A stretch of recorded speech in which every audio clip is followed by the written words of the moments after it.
સંતરામપુરમાં રાત્રિના વેપારીઓ સાથે પોલીસના મનસ્વી વર્તનના આક્ષેપો બાદ નગરમાં ભારે ચર્ચાઓ સાથે વેપારીઓમાં રોષનો માહોલ જોવા મળી રહ્યો છે।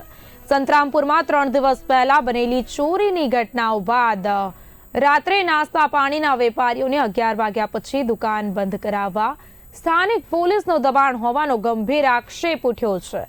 વેપારીઓનું કહેવું છે કે જિલ્લા તંત્ર અથવા તો કલેક્ટર તરફથી કોઈ સત્તાવાર જાહેરનામું ન હોવા છતાં પોલીસ દ્વારા દુકાન બંધ કરાવવા ઉપરાંત હેરાનગતિ અને મારઝૂડ જેવી ઘટનાઓ પણ બની છે અને નાના વેપારીઓનો રોષ ઉફાળે ચઢ્યો છે, કારણ કે તેમનો રોજગાર મુખ્યત્વે રાત્રિના 3 થી 4 કલાકના ધંધા પર જ આધારિત છે। અચાનક ધંધો બંધ કરાવતા તેઓના ગુજરાન પર સીધી અસર પડી રહી છે। ત્યારે આ મામલે વેપારીઓએ જિલ્લા પોલીસ વડા, કલેક્ટર અને રાજ્ય સરકારને તાત્કાલિક પગલાં લેવાની અપીલ કરી છે। હાલ આખા સંતરામપુર નગરમાં મુદ્દે ભારે ચર્ચા અને ચિંતા ફેલાઈ છે। હવે જિલ્લા તંત્ર અથવા તો રાજ્ય સરકાર તરફથી શું કાર્યવાહી થાય છે તે જોવાનું રહ્યું।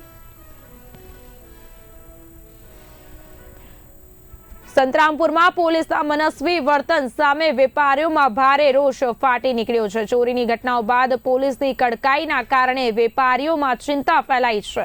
જિલ્લા તંત્રના જાહેરનામા વિના પોલીસની કામગીરી જોવા મળતા પ્રશ્નાર્થ ઉભો થયો છે।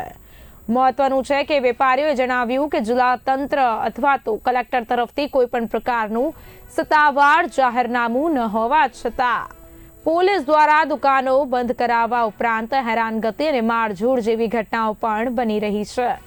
આ નાના વેપારીઓનો રોષ ઉફાળે ચડ્યો છે, કારણ કે તેમનો રોજગાર મુખ્યત્વે રાત્રિના સમયે 3 થી 4 કલાકના ધંધા પર જ આધારિત છે। અચાનક ધંધો બંધ કરાવતા તેઓના ગુજરાન પર સીધી અસર પડી રહી છે। આ મામલે વેપારીઓએ જિલ્લા પોલીસ વડા, કલેક્ટર અને રાજ્ય સરકારને તાત્કાલિક પગલાં લેવાની કરી છે અપીલ। હાલ આખા સંતરામપુર નગરમાં મુદ્દે ભારે ચર્ચાઓ ચાલી રહી છે અને ચિંતાનો માહોલ છે। તો હવે જિલ્લા તંત્ર અથવા તો રાજ્ય સરકાર તરફથી શું કાર્યવાહી થાય છે તે આગામી સમય જ બતાવશે।